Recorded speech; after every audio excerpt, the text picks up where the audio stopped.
Hello students, welcome to unique classes of right way.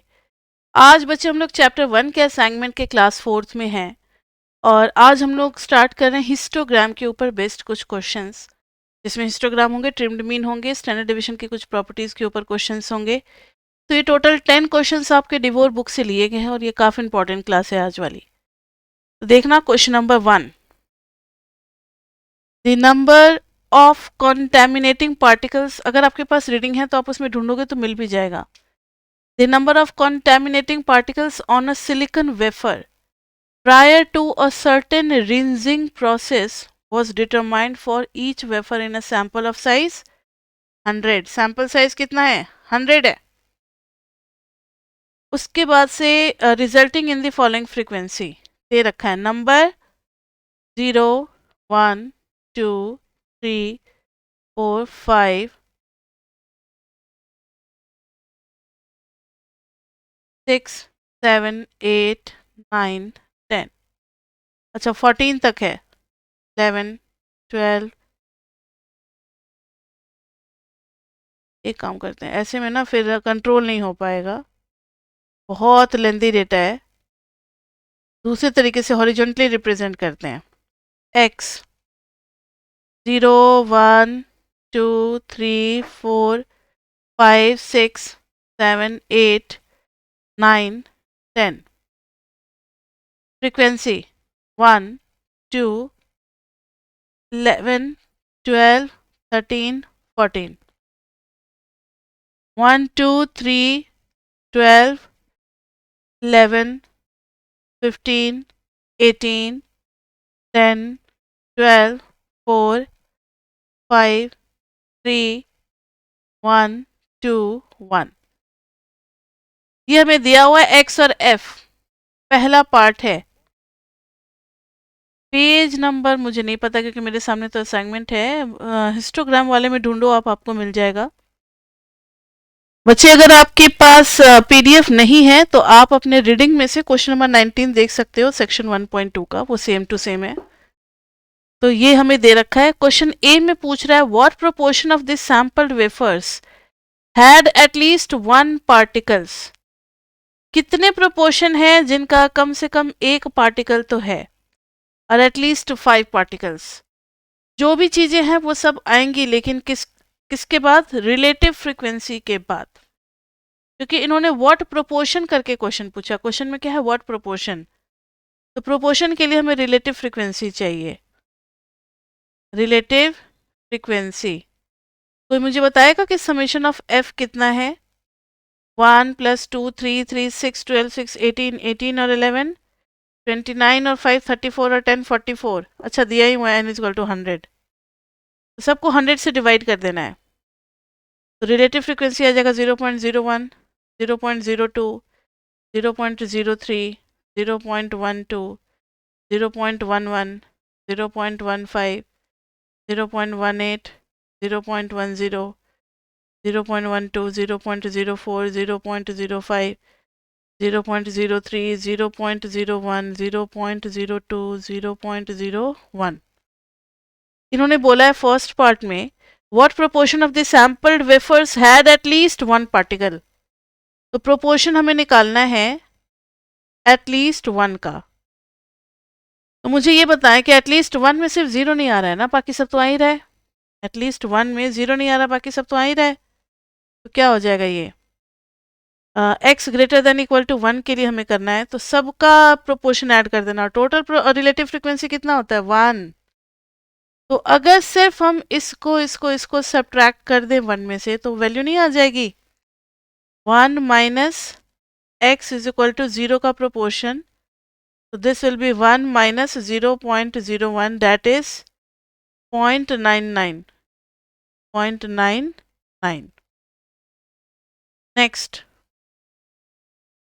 What, अच्छा at least 5 particles भी तो है। प्रोपोर्शन निकालना है एटलीस्ट 5 पार्टिकल्स का। तो एटलीस्ट 5 के लिए ये वाला चेन बहुत बड़ा हो रहा है, उसमें से हम ये 4 तक का माइनस कर देंगे। तो 1 minus x less than equal to 4 का प्रोपोर्शन, तो 1 minus 0.01, 0.02, 0.03, 0.12, 0.11. B part. What proportion of the sampled wafers had between 5 and 10 particles inclusive? Proportion पूछा है, proportion, P for proportion, probability आप मत समझ लेना। प्रोपोर्शन पूछा है बिटवीन 5 एंड 10 इंक्लूसिव, ये हटा ही दो, तो क्यों कंफ्यूजन में डालें। तो बिटवीन 5 एंड 10 इंक्लूसिव है, इसलिए हम लोगों ने क्या किया, इंक्लूड कर लिया। तो 5 और 10 के बीच में, तो अब आपको पता ही है, यहाँ से लेकर के यहाँ तक सबका सम कर देंगे। दूसरा है स्ट्रिक्टली बिटवीन 5 एंड 10 पार्टिकल्स, तो 5 नहीं लेकर के क्या हुआ, एक्सक्लूसिव है ना, तो 6 से लेकर के 9, 6 7 8 9, ये इतना ले लेंगे। क्लियर बच्चे। सी पार्ट है, draw a histogram using relative frequency on the vertical axis, how could you describe the shape of the histogram. अब मुझे बताएं कि हिस्टोग्राम बनाना है, रिलेटिव फ्रीक्वेंसी भी है हमारे पास, कैसे बनाएंगे। रिलेटिव फ्रीक्वेंसी भी है और हिस्टोग्राम भी बनाना है। एक्स और एफ है हमारे पास। इन्होंने कहा है कि आप रिलेटिव फ्रीक्वेंसी को वर्टिकल एक्सिस पे ले लेना, और how would you describe the shape of the histogram. देखो बच्चे, ये क्लास तो है नहीं, कोई बात नहीं, आपको 0 से लेकर के 14 तक चाहिए, तो आप ग्राफ बना लो पहले।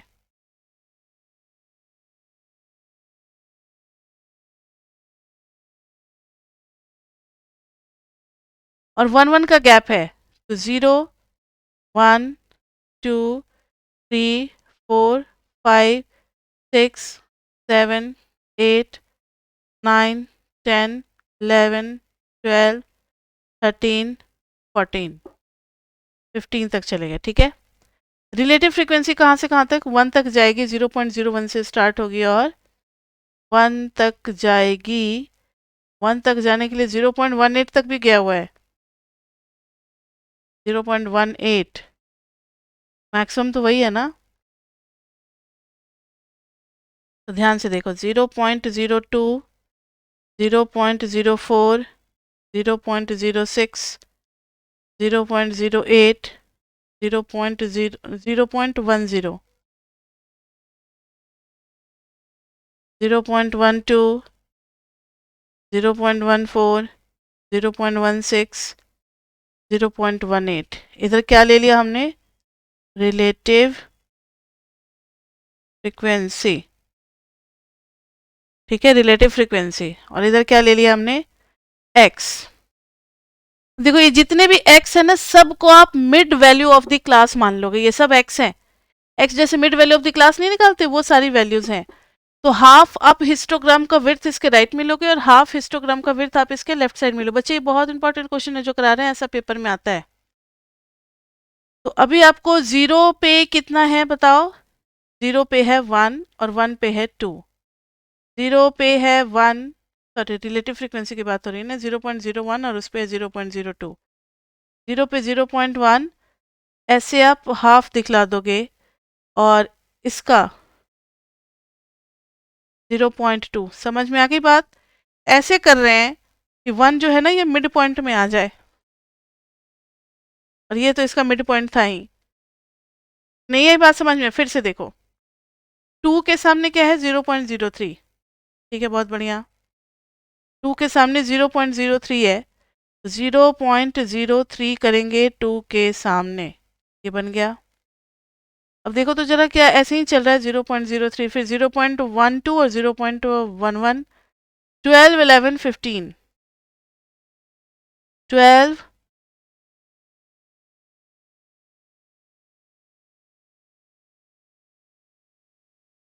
11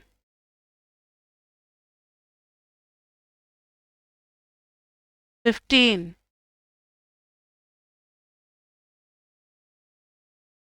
देख रहे हो आप, 5 से थोड़ा सा आगे जा रहे हैं, थोड़ा सा पीछे जा रहे हैं, हाफ हाफ।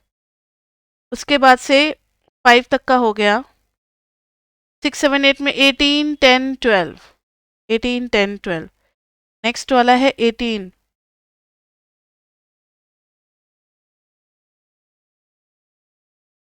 10,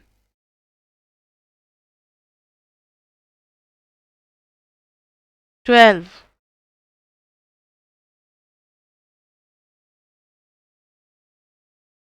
अब 9, 10, 11 का देखो। 4, 5, 3, 4, 5, 3, 1, 4,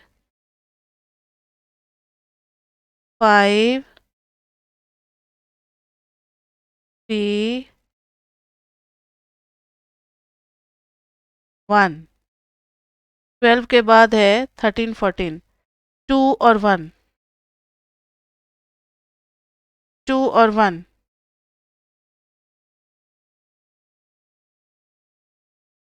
2, 1 बन गया ये हमारा। थोड़ा सा कलर कर ले, अलग अलग दिखेगा आपको। ये सब हिस्टोग्राम है हमारे।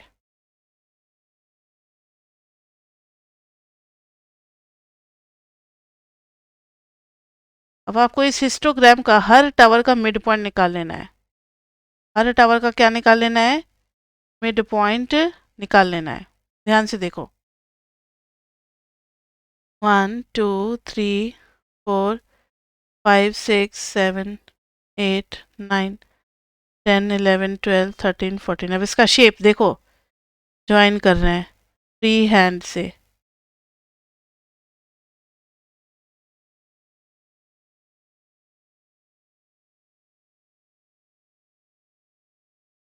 ठीक है, ये शेप बन गया जो रेड से मैंने बनाया है।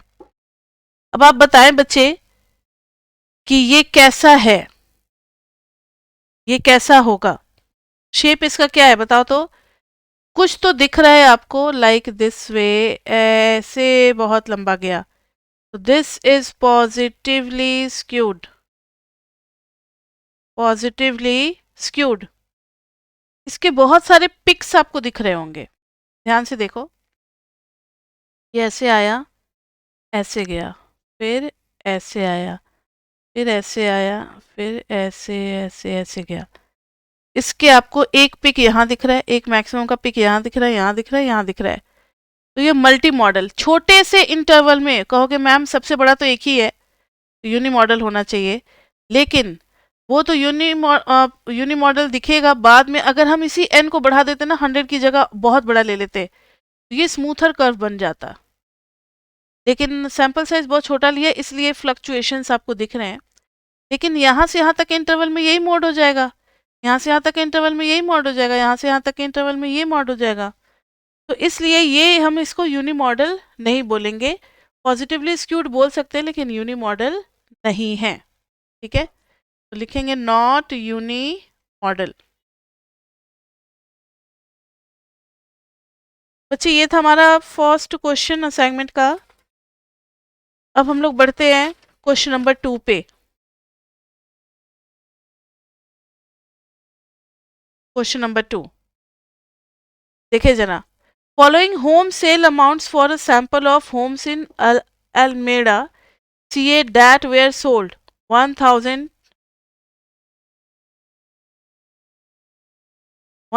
मतलब थाउजेंड्स में लिया गया है डॉलर।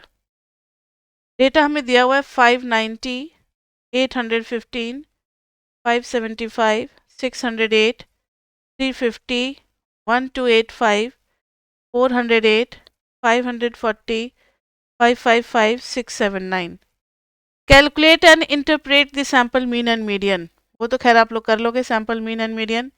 सबसे पहले आप इसको असेंडिंग ऑर्डर में लिखो। सबसे छोटी वैल्यू कौन सी है? 350। फिर क्या है? नहीं, 340। एक मिनट, 340, फिर है 350। देखते रहो, ये दोनों डेटा हो गया। जैसे 408 ही है ना, 408। फिर क्या है? 555, 555।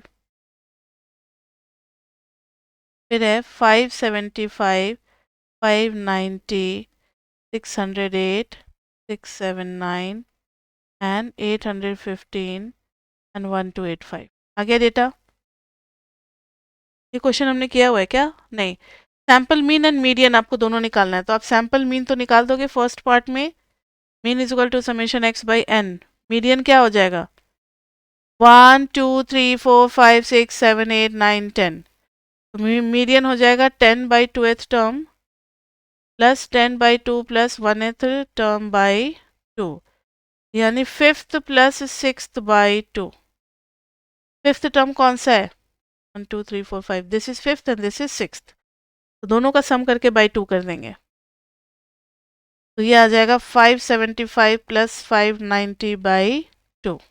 ठीक है, बी पार्ट में suppose this sixth observation had been 985। Sixth observation 985 हो गया, इसकी बात कर रहे हैं 1 2 3 4 5 6 985 अब रिप्लेस करना है रेदर देन 1285। समझा भी दिया कि कौन सा sixth observation. How would the mean and median change? तो आप चेंज इन मीडियन तो निकालोगे ना, रिप्लेसमेंट का केस है, निकल जाएगा।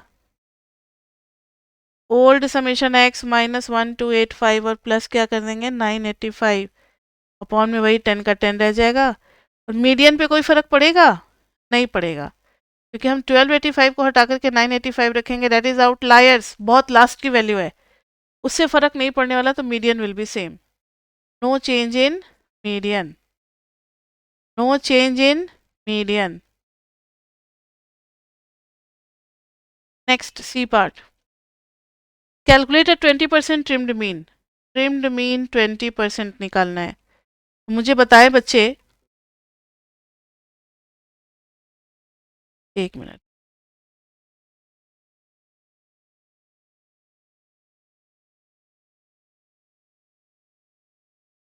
ये क्वेश्चन कर चुके हैं हम लोग? अच्छा, सेम टू सेम क्वेश्चन है, तो इसको लिख लो done in class, done in concept class. Question number 3 A, if a constant c is added to each xi in a sample yielding yi, जो है ना, हर xi में हमने प्लस c करके नया डेटा एक्वायर कर लिया। How do the sample mean and median of y is related to the mean and median of the xi, verify your conjunction. तो मुझे बताओ कि yi के मीन पे क्या फर्क पड़ेगा? तो हम लोगों ने तो प्रूव किया हुआ है ना, yi पे effect of change of origin क्या होता है? समेशन yi कर दोगे समेशन xi प्लस c, ये हो जाएगा summation yi is equal to summation xi और plus c into N. Summation yi को n से डिवाइड कर दोगे, समेशन xi को n से डिवाइड कर दोगे, प्लस सी एन को n से डिवाइड कर दोगे, N N cancel, this is yi का मीन इक्वल टू xi का मीन प्लस c। तो आप लिख दोगे कि mean will also increase by c, mean will also increase by c। Median पे लेकिन कोई फर्क नहीं पड़ेगा बच्चे। मान लो x1 x2 x3 x4 x5 are in ascending order, plus c करने से भी कोई फर्क नहीं पड़ता, x1 प्लस सी भी सबसे छोटा रहेगा। ऑर्डर विल नॉट चेंज, आप लिखोगे एक लाइन कि on adding same constant with each and every number ascending order will not change. ठीक है, तो नो चेंज इन ऑर्डर, तो there is no change in median, no change in order. अच्छा ठीक है, मान लो पहले मीडियन था x3, अब क्या हो जाएगा median x3 plus C, no change in order. But और अगर मान लो दोनों का अगर एवरेज भी निकालना पड़ता, अगर इवन हो जाता, तो 2c तो वहीं रहे, उसको फिर हम लोग डिवाइड कर देंगे किससे? 2 से, तो फिर c ही ऐड होगा। समझ में आ रही है बात या नहीं?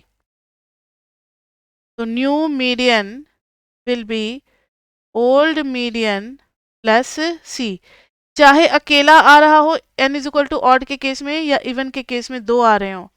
अकेला आ रहा होगा तो भी x3 प्लस सी हो जाएगा, अगर दो आ रहे होते, मान लो x6 प्लस सी था, तो x3 plus C plus x4 plus C by 2 करते, बात तो वही आ जाता ना, x3 प्लस x4 बाई 2 और प्लस सी अलग से, तो ये पुरानी वाली मीडियन है और प्लस सी। तो किसी भी हालत में मीडियन में भी क्या हो जाएगा, सी ऐड होना ही होना है। तो both are affected by change of origin. Clear बच्चे, मीडियन भी ओरिजिन से अफेक्ट होगा। B part, if each x is multiplied by a c, answer the question of part a, again verify. ठीक है, फिर उसी तरीके से y is equal to C x i कर दोगे, समेशन वाई आई कर दोगे, सी समेशन एक्स आई, फिर डिवाइड कर दोगे n से, तो y mean equal to C x i mean. Median में क्या हो जाएगा, x1 x2 x3 x4 x5 x6, सब में c से मल्टीप्लाई कर दिया, सी एक्स टू सी x three c x four c x five c x six.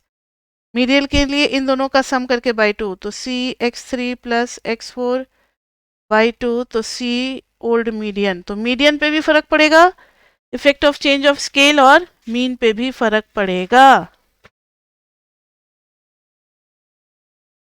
Question number 4, 15 हमें डेटा दे रखा, डायरेक्टली डेटा ही दिया हुआ है, कोई लैंग्वेज नहीं है। 18 14.5 12 11 8.9 8। Determine the value of the sample mean, हमें सैम्पल मीन निकालना है, निकल जाएगा, that will be summation x by N करके। सैम्पल मीडियन निकालना है, तो मीडियन के लिए तो बच्चे असेंडिंग ऑर्डर में करना पड़ेगा, ट्रिम्ड मीन भी निकालना है, तो दोनों के लिए असेंडिंग ऑर्डर चाहिए। बताओ तो सबसे छोटी वैल्यू कौन सी, 8, फिर है 8.9, फिर है 11, देखते चलो, नहीं 12 भी है, 13 के बाद आ रहा है 14.5, फिर आ रहा है 15, और फिर आ रहा है 18। अब मीडियन चाहिए, काउंट करो तो जरा, 1 2 3 4 5 6 7 8। मीडियन के लिए फोर्थ प्लस फिफ्थ, मीडियन क्या आ जाएगा, 12 प्लस 13 बाई 2, दैट इज 12.5। अब पूछा trimmed mean, compare these values. Trimmed mean के लिए कितना, 12.5%। तो देखना बच्चे जरा, 12.5% कितना आ जाएगा, 12.5% ऑफ कितना था, ऑब्जर्वेशन 8 था, 8, तो इसका कितना आ जाएगा, 12.5 इंटू 8, 100 बाई 100, ये आ गया 1, यानी एक एक डेटा ड्रॉप कर देना और जो बच गया उसी का मीन निकाल देना है, ठीक है। आप ये भी कर सकते हो, ट्रिम्ड मीन निकालते वक्त जो पुराना समेशन है ना, समेशन एक्स ओल्ड, उसमें से माइनस कर दोगे 8 माइनस 18, और नंबर ऑफ ऑब्जर्वेशन में से भी 1 और 1 माइनस कर दोगे, 2 कम हो जाएगा, तो ये जो आ जाएगा ये हमारा ट्रिम्ड मीन आ जाएगा। समझ में आई बात।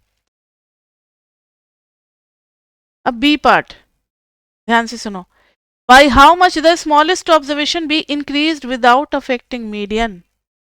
स्मॉलेस्ट वैल्यू को हम कहां तक ले जा सकते हैं कि हमारा मीडियन अफेक्ट ना हो। मीडियन बच्चे किसका किसका सम था, सेलेक्ट क्यों, 12 और 13 का सम था ना। अब हमें इसके बारे में सोचना है, किसके बारे में, 8 के बारे में। 8 अगर फर्स्ट पोजीशन पे है कोई दिक्कत नहीं है, सेकंड पोजीशन पे है कोई दिक्कत नहीं है, थर्ड पोजीशन पे है तो भी कोई दिक्कत नहीं है। 8 अगर चलो 12 भी हो गया तो भी कोई दिक्कत नहीं है, ये रहेगा तो थर्ड पोजीशन पे ही।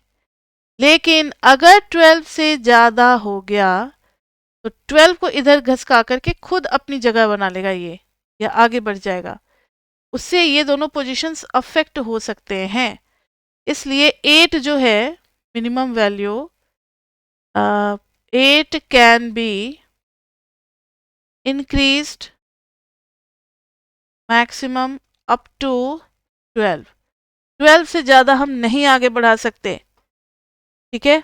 तो हम सिर्फ 12 तक बढ़ा। अब देखो, मान लो अगर 12 से ज़्यादा 8 को मैंने 15 कर दिया या 14 कर दिया, चलो 14, तो हमारा डेटा 8.9 11 12 13, अब 14 इधर आ जाएगा क्योंकि 8 जो है वो 14 बन चुका है, 14.5 15 और 18। देखो तो जरा मीडियन पे फर्क पड़ जाएगा, मीडियन तो हमारा फोर्थ प्लस फिफ्थ था, 1 2 3 fourth, fourth plus fifth, median नहीं बदल गया, 13 प्लस 14 बाई 2। तो जैसे ही ये इस बाउंड्री को क्रॉस करेगा, फोर्थ पोजीशन के आगे निकलेगा स्मॉलेस्ट वैल्यू, मीडियन पे फर्क पड़ना ही पड़ना है। इसलिए फोर्थ पोजीशन पे क्या है 12, तो 12 से ज़्यादा बड़ा नहीं होना चाहिए। 8 can not be, 8 can be increase maximum up to 12, 12 से ज़्यादा नहीं उसको बढ़ा सकते। ठीक है।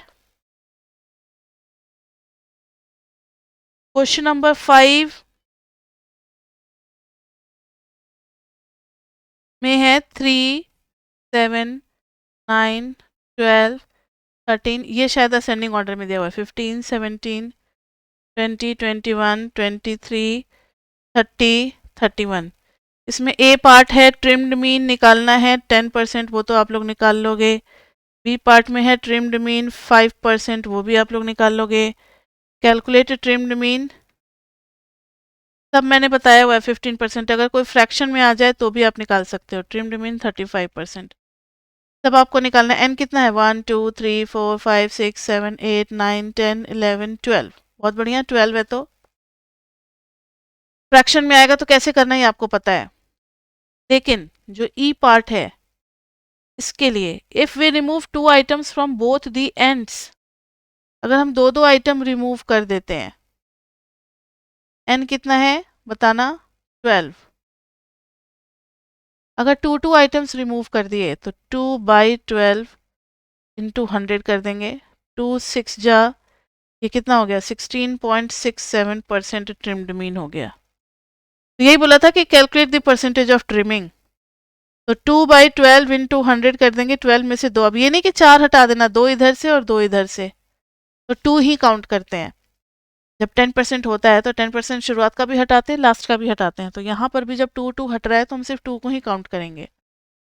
2/12 इंटू 100 कितना आ गया 16.67%।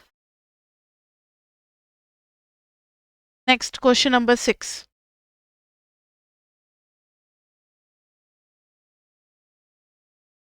ट्वेंटी 29.5, इसमें डेटा हमें दे रखा है 29.5 और 49.3, 30.6, 28.2, 28.0, 26.3, 33.9, 29.4, 23.5, 31.6। पहले में कहा है सैंपल रेंज निकालो। रेंज क्या होता है? लार्जेस्ट माइनस, हाँ लार्जेस्ट माइनस स्मॉलेस्ट। सबसे बड़ी वैल्यू कौन सी दिख रही है? क्या 49.3 ही है? हाँ। सबसे छोटी वैल्यू कौन सी है? 28.2, 26.3 से भी छोटी है कोई क्या? 23.5 है ना सबसे छोटी वैल्यू। तो सैंपल रेंज क्या हो जाएगा 49.3 माइनस 23.5। दूसरा है सैंपल वेरिएंस। सैंपल वेरिएंस का फॉर्मूला देख ले बच्चे, x minus x mean upon n-1 होता है। इसका हम लोग प्रूफ पढ़ेंगे चैप्टर 6 में। प्रूफ पढ़ेंगे चैप्टर 6 में कि क्यों n-1 डालते हैं, n क्यों नहीं डालते। पॉपुलेशन के लिए n डालते हैं, सैंपल के लिए n-1 डालते हैं, याद रखना है आपको। तो आप अपना निकाल लोगे, सारे x होंगे, आप समेशन x करना, आपको मिल जाएगा mean summation x by n करके। फिर आपको x माइनस एक्स मीन कर लेना, अच्छा होल स्क्वायर है, फिर x माइनस एक्स मीन का होल स्क्वायर कर लेना है। सबका सम यहाँ मिल जाएगा आपको x माइनस एक्स मीन का होल स्क्वायर, और सैंपल वेरिएंस हो जाएगा summation x minus x mean का whole square upon n-1। Clear? Third part the sample standard deviation. तो बस स्टैंडर्ड डेविएशन क्या है, रूट अंडर एस स्क्वायर आ जाएगा। जो सेकंड पार्ट का आंसर आएगा उसी का रूट ले लोगे। डी में है S square using shortcut method. Using shortcut method. बच्चे शॉर्टकट मेथड में आप लोग फॉर्मूला लिख लें। एस स्क्वायर का फॉर्मूला हो जाएगा summation of x square minus summation x by n का whole square, summation x by n का होल स्क्वायर अपॉन में, नहीं समेशन एक्स का होल स्क्वायर होगा, just a minute, summation x का होल स्क्वायर और अपॉन में है n, और पूरे को फिर हम लोग किससे डिवाइड कर देंगे, n-1 से। ये हो गया शॉर्टकट मेथड। समझ में आई बात? बस न्यूमरेटर को बदल दिया। जो पहले हम लोग कर रहे थे ना, summation of x minus x mean का होल स्क्वायर, आप इसको देख सकते हो कैसे ये अलग हो रहा है, आपको खुद भी समझ में आ जाएगा। इसको आप ओपन करो, summation x square plus x mean का square minus 2 mean into x, ये हो जाएगा summation x square, mean square के साथ n लग जाएगा, minus 2 mean into summation x. तो जब आप इसको खोलोगे तो summation x square mean into mean का square into n minus 2 mean, summation x की जगह n इंटू मीन डाल देंगे, ये दोनों है सेम, n इंटू मीन का स्क्वायर माइनस है, तो यह आ जाएगा summation x square minus n into mean का स्क्वायर। तो ध्यान से देखें, summation x square minus n, mean का मतलब है समेशन एक्स बाई n का होल स्क्वायर, ये हो जाएगा summation x square minus n summation x का स्क्वायर बाई n स्क्वायर। देखो एक n से n कैंसिल हो गया, शॉर्टकट फॉर्मूला का न्यूमरेटर बदल गया, ये आ गया। यही तो लिखा है मैंने न्यूमरेटर में ना, अपॉन में क्या आ गया, n-1, n-1 तो रहना ही रहना है। समझ में आई बात सभी को? Third step, first second third, इसकी बात कर रहे हो?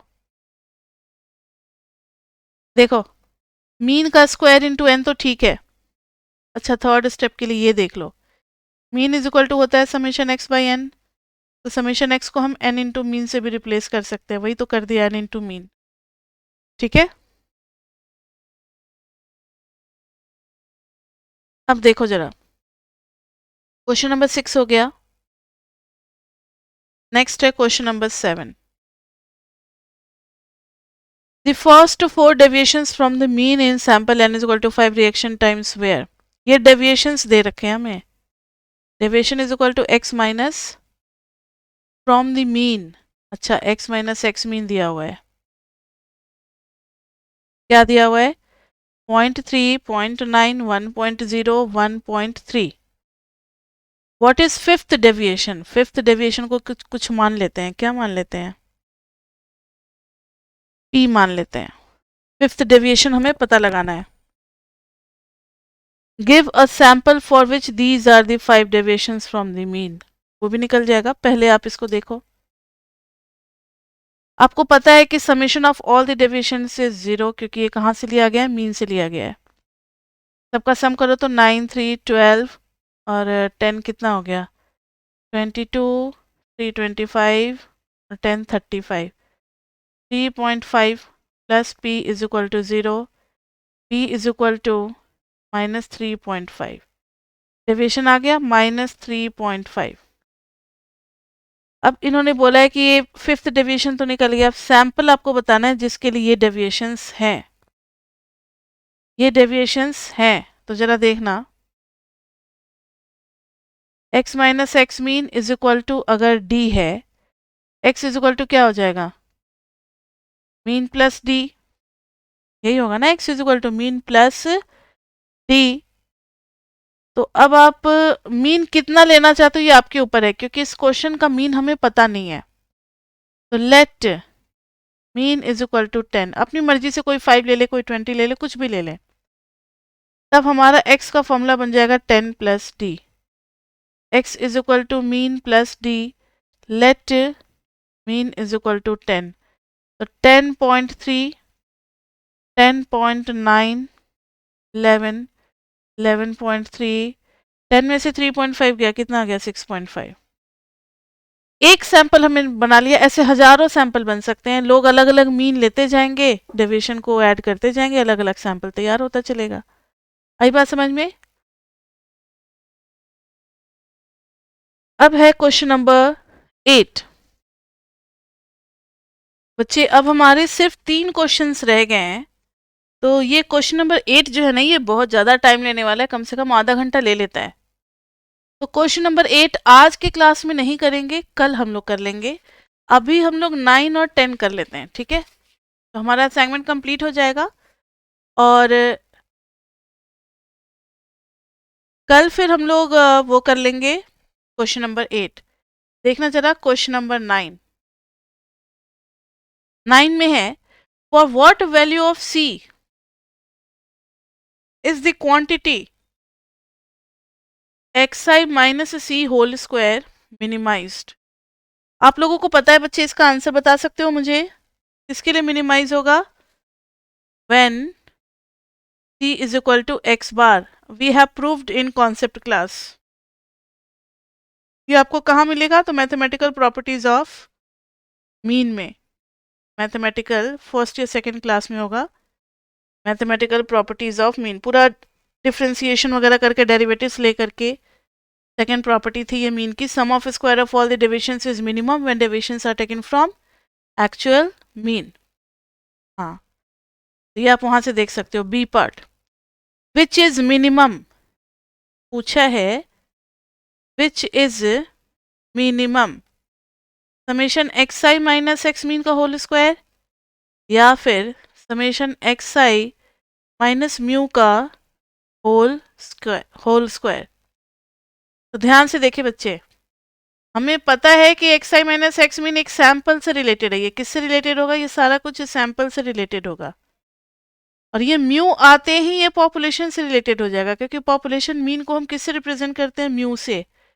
अभी तक शायद आपको पता नहीं होगा, लेकिन सैंपल मीन को एक्स से, सैंपल मीन को और पॉपुलेशन मीन को म्यू से। ये सब आपका क्लियर हो जाएगा चैप्टर 5 में जब आप चलोगे ना, तो वहाँ पर है ये सारे। इन सब का तो न्यूमेरिकल भी है, काफ़ी बड़ा बड़ा, चैप्टर 5 में करना है। तो पॉपुलेशन मीन हो गया म्यू। तो पॉपुलेशन मीन से हमारा एक्स आई जो है, एक्स आई वो कितना डिफर करेगा? ये जरूरी नहीं कि सबका सम जो है वो 0 हो, लेकिन x i minus x mean, ये मीन की जो प्रॉपर्टी है ये सैंपल मीन के लिए लागू होती है एक सैंपल के अंदर में। तो दिस इज मिनिमम, ठीक है, ये मिनिमम होगा हमारा। ये बस ऐसे ही आपको याद ही रख लेना है। क्वेश्चन नंबर 10 ए 8, क्वेश्चन नंबर EIGHT 8 कल करेंगे, क्योंकि आधा घंटा से ऊपर टाइम लग सकता है उसमें, थोड़ा ज़्यादा लेंदी है और फ्रेश माइंड भी चाहिए। अभी आप लोग MME पढ़ते पढ़ते और स्टैट्स पढ़ते पढ़ते काफ़ी ज़्यादा टाइम हो चुका है, अभी समझ में भी नहीं आएगा और आधे घंटे का काम 1 घंटे का हो जाएगा। कल हम लोग क्लास में कर लेंगे। ए 10th का ए और बी देख लो अभी आप।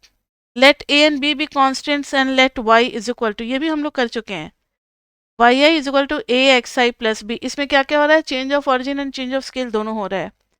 What are the relationship between x mean and y mean? तो हम लोग कर चुके हैं ना। वाई मीन के लिए आप क्या करोगे?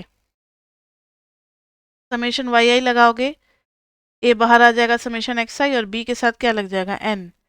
अब सबको डिवाइड कर दो एन से, a summation x i by n plus b n by n, n N cancel. This is y i mean is equal to a x i mean plus b. तो ये रिलेशनशिप आ गया। मतलब जो भी relationship है किसमें? X और Y में, वही रिलेशनशिप एक्स आई मीन और वाई आई मीन में भी हो जाएगा। अब स्टैंडर्ड डेविएशन में भी हम लोग कर चुके हैं, y i minus y i mean करेंगे। तो ए ध्यान से देखो, this minus this minus this करेंगे, तो a into x i minus x i mean, और बी तो कैंसिल ही हो जाएगा। अब आप y i minus y i mean का होल स्क्वायर कर दो, इधर a square x i minus x i mean का भी होल स्क्वायर। अब आप समेशन करके और एन से डिवाइड भी कर दो, रूट भी ले लो। ध्यान से देखो, summation y i minus y i mean का whole square upon n root under. Now see, y i minus y mean का होल स्क्वायर का समेशन अपॉन एन रूट के अंदर में, तो यहाँ पर भी रूट के अंदर में आ जाएगा ए स्क्वायर बाहर, summation of x i minus x i mean का होल स्क्वायर अपॉन एन। अब देखो जरा, ये ए स्क्वायर बाहर आएगा तो ये क्या आ जाएगा? ए, और इधर बच जाएगा summation of x i minus x i mean का whole square upon n, and this is summation y i minus y i mean का whole square upon N.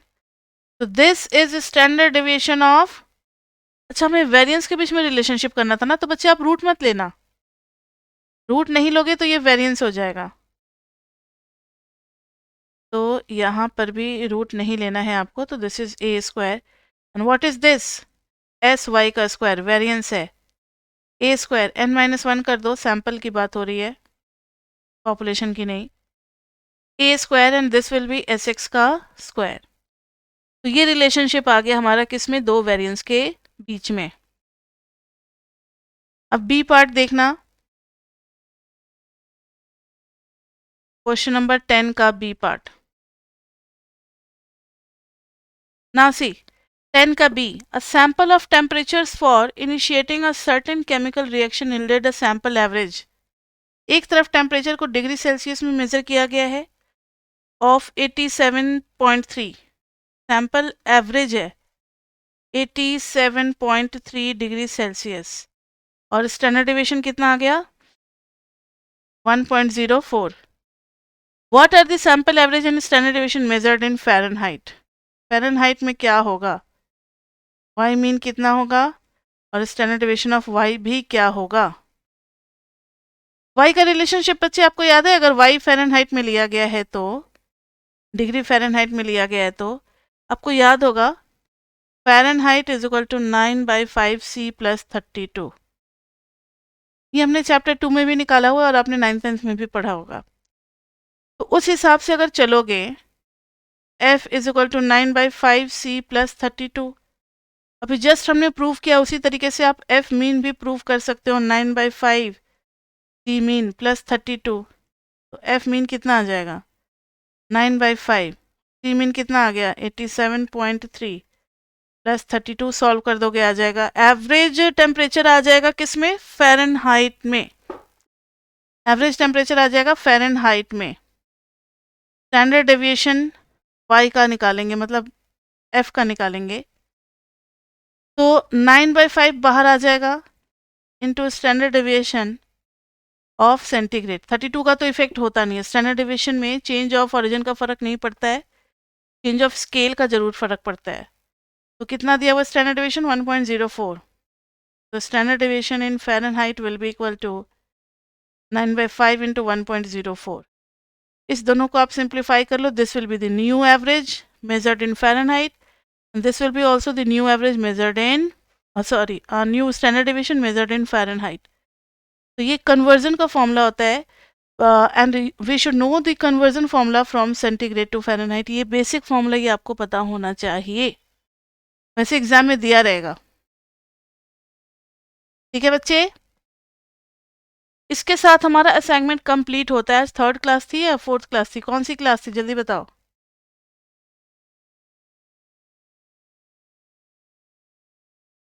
4th class थी, यही जाना पड़ेगा, जस्ट एक क्लास और लगेगा बस एक क्वेश्चन के लिए, आधा घंटा ले लेगा। वो क्लास 4th थी ना, तो एक क्लास 5th भी लगेगी। क्लास 5th रह गया क्वेश्चन नंबर 8 चैप्टर 1 असाइनमेंट के लिए। वो क्वेश्चन बहुत इंपॉर्टेंट है, उसमें 3 पार्ट हैं, लग जाएगा आधा घंटा, तो ABC तीनों करेंगे 8 का। ठीक है, अभी तक के लिए बच्चे इतना ही स्टैट्स में, फिर मिलते हैं हम लोग नेक्स्ट क्लास में इसके साथ, और नेक्स्ट क्लास में हमारा PP भी स्टार्ट हो जाएगा, प्रीवियस पेपर चैप्टर 1 का। तो बी रेडी, अगर अभी तक आपने कॉन्सेप्ट्स नहीं पढ़ा है तो कॉन्सेप्ट से सारे रिवाइज करके बैठे, क्योंकि प्रीवियस ईयर के क्वेश्चंस करने को, प्रीवियस ईयर में ज़्यादातर क्वेश्चन आपको histogram, trimmed mean, averages, correction of average, median, इन्हीं सब से रिलेटेड मिलेंगे। ठीक है, तो इन सब टॉपिक्स को आप अपना ध्यान रख लोगे। तो अभी तक के लिए इतना ही, मिलते हैं नेक्स्ट क्लास में, तब तक के लिए bye bye bye bye bye.